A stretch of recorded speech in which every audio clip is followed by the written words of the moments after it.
Ralph G. Walton.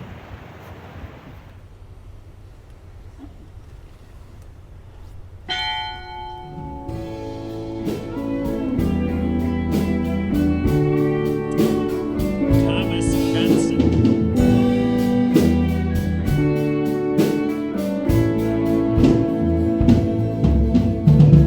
So I'm just a few minutes from the house and it's already coming down. I'm 6 hours from Whitefish. Still inching toward Captain Darrell's house. Look at this. November 9th. Everybody, how we doing? Get ready to boogie here. 0800 hours as promised. We're heading for Whitefish. It hasn't snowed in 8 months around here, and you can see it snowing like crazy right now. Yeah. Okay, here we go. Showtime. Tell me the story, the night when you learned that the Fitzgerald was initially missing. Well, Chris and I had just been married since that Valentine's Day, living in a farmhouse in Ida, Michigan. We had horses, and I was painting the side of the house for the guy. He gave us a couple months free rent, but the wind was blowing so hard that day that I had to knock off. I had to get the ladders down. Everything was just blowing so hard. And we had supper. Chris went to bed early, about 7:30. 7:30. She must be a farm girl. She is definitely a farm girl. 7:30. Okay. It's not that she sleeps with the chickens, but she goes to bed about the same time. Yeah. Anyway, 8 o'clock, this movie comes on called Where Eagles Dare with Clint Eastwood and Richard Burton. Very great World War II movie. Fabulous. About an hour into that movie, then on the bottom of the screen it said, "Giant ore carrier missing on Lake Superior." So it was like a ticker that came across the bottom of the screen? You know, they do weather bulletins. Yeah. You know, it's the same thing. The minute I saw that, I mean, I am sitting here getting goosebumps telling you about it right now, 50 years later. I just knew deep down inside it was somebody that I knew, because we had so many people out there in my family working. And I called Coast Guard Toledo, and they wouldn't tell me nothing. No, we don't know anything. But they were nice enough to give me Coast Guard de Sault Ste. Marie's telephone number, which I called them up, and they told me the whole shebang. And I said, well, the Fitzgerald, I said, come on, she's probably laying behind an island somewhere. And he says, no, sir, it is reported she's gone. But you didn't know your uncle was on it at the time? No, we didn't find it out for about 3 or 4 days. He'd been on, I think, the old Crispin Ogilvy or the Holloway. I forget which two. He was a gateman, right? To help, they do the conveyor belt stuff. But they laid that boat up for some reason, and he transferred with his seniority in September over to the Fitzgerald. But anyway, they said it's gone, so I couldn't believe it myself. I called my mother. She'd just gone to bed. She said the same thing. Nah, I've been in that boat so many times. That boat didn't go nowhere. I said, Mom, it's gone. There's no question about it.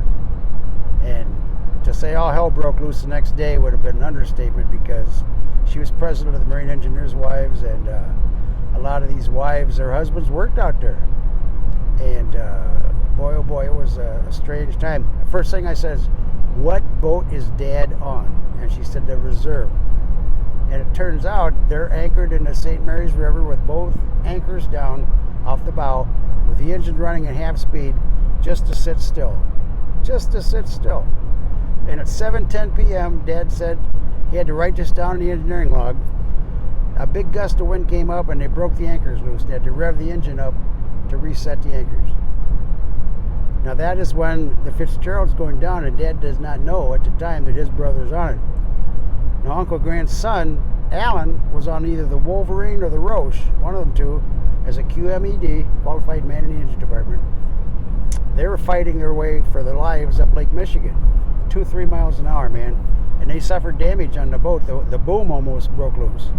And if that boom would have gone over, it rolled that boat right over. Well, you remember the weather that night where you were, wasn't it? Like, you knew something was going on, right? Are you kidding? That old farmhouse, them windows were just shaking and rattling and rolling, man. It had to be 60, 70 mile an hour winds all night. Now, it started to die down a little bit around, 9, 10 o'clock, something like that. And I think that's when Erickson on the William Clay Ford said, and when him and Bernie Cooper went on to Anderson to go back, it was the wind was starting to lay down a little bit, but the waves were still tremendous. They just were tremendous. But those three sisters they talk about, I think happens once again because the wind sends those waves across Lake Superior and they hit the Canadian shoreline and come back. We got these coming in and coming back, boom, twice and three times the normal size. And that is exactly, I think, what pushed them down. That's my theory, and everyone's welcome to their own theory too. Well, it was my dad's theory. Mm-hmm. I mean, if anybody would have a good idea, my dad would, because he knew that Fitzgerald. He'd been chief on her many times over the years. He knew that boat intimately, and that's why he took it so hard. Because and he believed it nosedived. Yes. And I tell you, he wouldn't hardly talk about it. It upset him so much, and he just went downhill. He retired the very next year. He couldn't handle it. Yeah. And then of course, he had been in World War II with General Patton at the Battle of the Bulge there, and he got the Bronze Star with that. All those memories, when you get promoted, you're not down there. Dad would get down in the trenches. I'd go and pick him up after work, but when he were tearing the boat apart for the winter, he'd be greased from head to toe. Some chief engineers, they could wear a white shirt. They didn't ever get dirty, But that winter, he just started thinking and how he should have said something. And then we never knew he got the Bronze Star at the Battle of the Bulge until at the funeral there when they shoot the guns off and stuff, That's we never knew that. He never talked about it. Well, so between that and the Fitz going down, it was too much for him, and he just, he just started drinking. He used to drink Budweiser, not Bud Light, Budweiser, and I don't know. He just he never went back though. Oh no.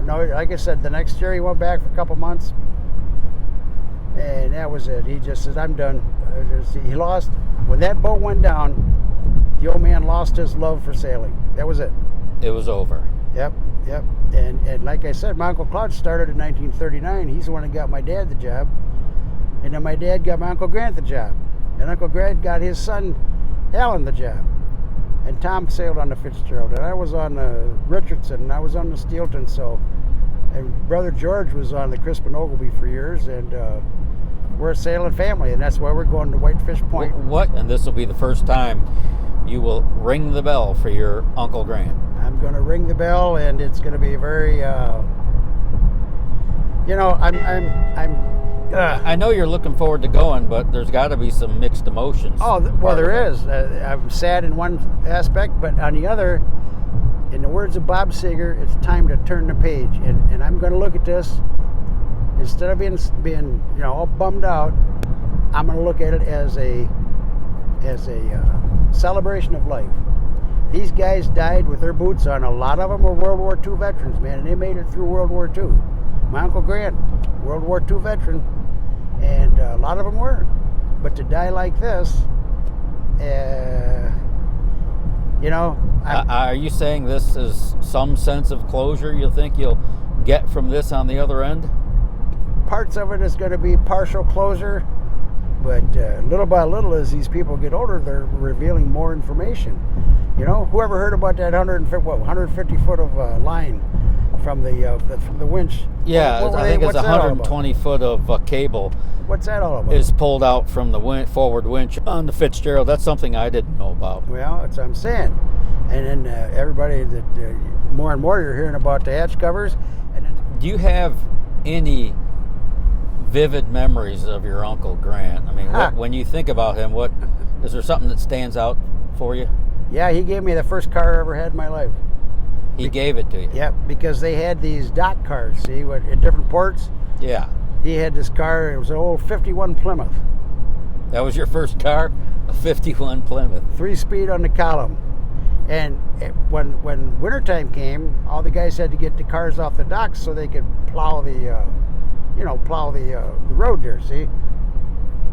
So he had no place to put it. And I says, I'll take that car. So he brought it out to the house, and every kid in that neighborhood, we had 4-acre farm, right? Every kid in that neighborhood learned how to drive that car. We're all 14 years old, So that was pretty cool. If there's one memory that sticks out in my mind, the other one was when he was a young man, he and somebody else went together and bought a Piper Cub airplane. For you folks at home, that was a little two-seater, you know, Piper Cub, it was called. And I kept bugging him, 5 years old, 6 years old. Come on, Uncle Grant, take me for a ride in that airplane. Well, he'd always say the same thing. Little windy out there today. We can't fly it. Well, he wasn't a pilot though, was he? No, I don't think he was, but he'd take us out to the plane and let us sit in there and play with the controls and stuff. I know the last time I saw him. I just wish he would have came to our wedding reception. That would have been nice. Because you were married on Valentine's Day, 75. That's correct. And he goes down with the Fitz in November of 75. And there were Lake Freighter people there at our reception. I've got pictures of them. So do you remember the last time you saw him though? Or? Yeah, I can see it plain as day. Yeah. Where was it? What was it? The house we lived in Oregon there, we had a pool table down in the basement. He'd come over when he was ship keeping, just for a couple hours to get off the boat, you know. Mm-hmm. Play pool. He's a pretty good pool player. And that's the last time. And yeah, I had been playing in a band, so my hair wasn't long like it is now, but it was longer than the norm, right? And he went to go out the door and looks at me and says, "You really ought to get a haircut." And I said, "Yeah, I'm thinking about it. Take care, Uncle Grant. See you later." And that was the last time I ever saw him. You know, like I said, my Uncle Claude started sailing. It really hit him hard. And he just passed away a couple years ago at 101 years of age. So Wow. And Uncle Grant's sister, that'd be my Aunt Sarah, she missed 100 years old by about, what, 2 months? You got some pretty good DNA in you, longevity-wise. Maybe you're just getting going, huh? Warming up at 77. Unless I screwed things up with all that vodka I drank for years. Uh-oh. I wasn't going to talk about that. I never drank till I was 34 years old. And then, But you haven't had a drop in how long? 13 years. Okay. That's good. You went from booze to ice cream, huh? Still got the Jones on the ice cream, man. I got it bad. Yeah.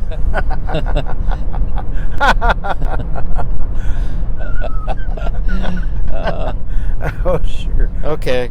I'm signing off for now. All right. I don't know where we are. We're in the front seat of my car. Steady she goes, helmsman. Maintain course and speed. We're about, what, 25 miles from the Mackinac Bridge, and we're in a whiteout here.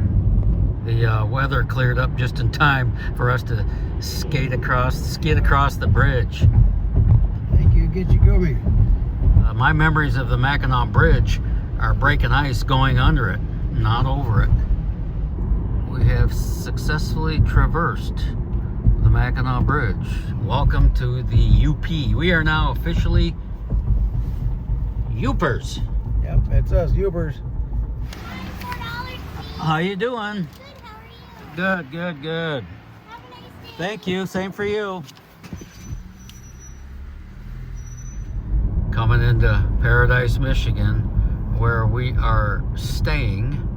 Paradise Lakefront Lodge. No, not that one. What the size of that place? The inn. That looks nice. Oh, yeah, we've eaten there before. Beautiful little town. Up north where the big trees grow. There's Curly's Motel right there. Curly's Motel. That's it right there. We have arrived. Yep, right. No, that's the over here. Paradise. Oh, Over here. shoot. Okay. I goed the wrong way. Pilot air. Well, it's got to be somebody's fault. Let's try this driveway, huh? This How was one's that? Curly's. Yep, this is it. Curly's Hotel. Larry Moe and This Curly's. is it. Watch out for the big tree cats. I hope he's not breathing. We're right on Whitefish Bay. Boy, that's super cool. It's working. Whitefish Bay. We're here. Welcome to Paradise. Jim Carlin, Toledo, Ohio. How you doing, man? What's your name? Jim Carlin. Hi, Darrell Walton. Nice to meet you. I've been watching you lately. Yeah, did you say Toledo, Ohio? Toledo, Ohio, You gotta be yeah. kidding me. The first person we meet in Paradise, Michigan is What from are- our what's the hometown, odds of Toledo, that? Ohio. What are the odds? What are you doing here? I'm ringing the bell for Tom Benson, the only Michigander on the boat. Really? Yeah. Wow. I How about sailed that? with him on the Matthew Andrews in '72. Yeah, and you sailed with Tom Benson. Matthew Andrews. who went down on the Fitzgerald, He was an oiler. and Ringing you the are bell. ringing the bell for him? Yeah, tomorrow at 2, not tomorrow night. Okay. Oh, His okay. brother Bruce is coming to town. Give me one Tom Benson story. What do you remember about Tom? Well, Tom liked music, and we had to buy a receiver. We're at Zug Island, West Jefferson Avenue in Detroit. We got to go, I don't know, to some suburb. We took the bus back to 4th Street. We still got to get to Jefferson Avenue. And I'm not going to go into any detail, but you couldn't drive a screwdriver up my rear end. We were tense. But anyway, we got through it. We got our guardian angel guided us through the neighborhoods. And we got over to the Hinky Dink on Jefferson. We were dear friends. We went up the street together. I guess that was the term. Up the street it is. Yep. Escanaba, Eskimo Knobs, I called it. And then we would go into Detroit. But we hit Escanaba regularly. Yeah, he was a musician, big bass. Okay, But even cooler. I think he also played the bass guitar. Okay, So, that's really interesting. yeah. And where he was from St. Joe, Michigan. St. Joe, Michigan. Yeah, That's his right. brother Bruce is going to stay right across the street at the Oh. Paradise Inn. Do you 30 years. remember exactly what you were doing when you got the news the Fitz was either missing or down? Well, I was working in Southern Illinois. I was welding. I'm driving to work in the morning, November 11th, 75. The radio out of Marion, Illinois goes, tragedy on Lake Superior. Then you got to wait for a commercial. And then they said that a freighter went down. I knew. And then I found out the name of the boat. Well, I didn't know who was on it. And moved to Toledo in 78. My brother Jim says, here, I got a book for you, The Record of Fitzgerald. I didn't care about the book. I cared about the crew list. Sure. I went right to the crew list. I didn't know anything about Toledo in 75, but when I moved there in 78 and I got the book, it looks like half the crew was from... That general were, area. a lot of 'em. Yeah, Maybe well, a third was from that general you had a area. mate, If from you had Mayflower, Cleveland, a mate, yeah. And you had Bruce Hudson was from North Olmsted. Ohio. Richmond Heights was Mark Thomas. I forgot your question. I don't know. So did I. Okay, I got the crew list in 78 and I saw that Tom was on it. Well, Toledo has a Great Lakes Museum. I would go there every November 10th after it opened, obviously, and ask everyone that would talk to me, what are you doing here? I wanted to see if anybody from Toledo was there at the Museum of the Great Lakes on November 10th for a reason, and I wanted to talk to them. And, Did you find people that were? most people were just arbitrarily there. Some people said they were there for a reason, but it wasn't the same reason I was looking for, Okay. which was the anniversary of the ship going down. But this is big for me. You're the first human we meet in paradise, and you're from Toledo, where we're from, and you're ringing the bell for Tom Benson. That is so 2 cool. o'clock tomorrow. And, We'll be there too. We'll be yes, there. I hope we meet at the other paradise too. No guarantee. I'm following you through the gate if you know the way. You might want to go first. I'm gonna have to have some background information on you, Mister.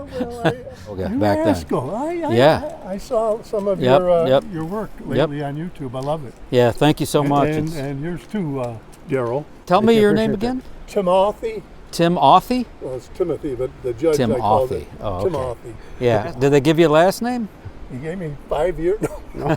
my 5 years? parents That's gave not me- bad. My parents gave me Carlin. Carlin? Not a lot in Toledo, but a lot in Cleveland. Oh. Yeah, Well, thanks for coming all this way to ring the bell for Tom. absolutely. That's I wouldn't fabulous. miss We it. appreciate It really is. you. 50th. How can you believe it's been 50 years? Unbelievable. How you doing? Hi, how are you? Don, Jeff Branchick. Oh, hey, Jeff, how are you? I'm doing good. I saw Look- I look over and I saw you getting out, putting on your coat and your hat, and I'm looking. Then I saw your Captain Darrell and Don. And you lived in Bruce Hudson's North Olmsted neighborhood, is that right? Yeah, across the street and 2 houses over. Really? And he went to high school with my older sister. Yeah, I was a young teenager at the time. We ain't even in the joint yet.